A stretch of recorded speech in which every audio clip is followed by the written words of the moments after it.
started. All right, great. Thank you, Jeanette, for the excellent introduction and overview. So, hello, and thank you, everybody, for being here today. And welcome to the Lighthouse Financial Planning Educational Series. My name is Debbie Gross, and I am going to be talking about education funding. So, I'm going to start with a typical question that we receive whenever we discuss education funding or college education planning, and that is, what's the best way to save? I often hear people say something along the lines of, I have a 529 account open for my child, I'm making contributions, I think I've got my education plan in order. I do get a lot of questions about, well, which one of these tools up here are the best way to save when I'm thinking about college education funding?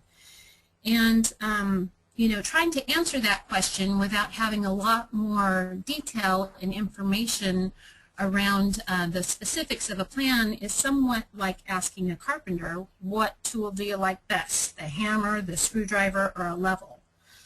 Likely the carpenter is going to tell you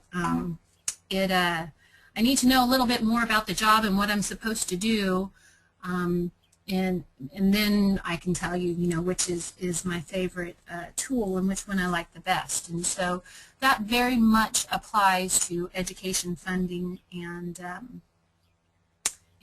trying to develop a good financial plan. So with that in mind, today what I'm going to cover is framing up the plan. Once we frame up what your plan looks like, it becomes much easier to decide which tools are the right tools for you to use and to develop strategies in order to reduce your out-of-pocket costs. Oh, I have a typo there. I do apologize. So, to begin with, I'm going to start with the framework.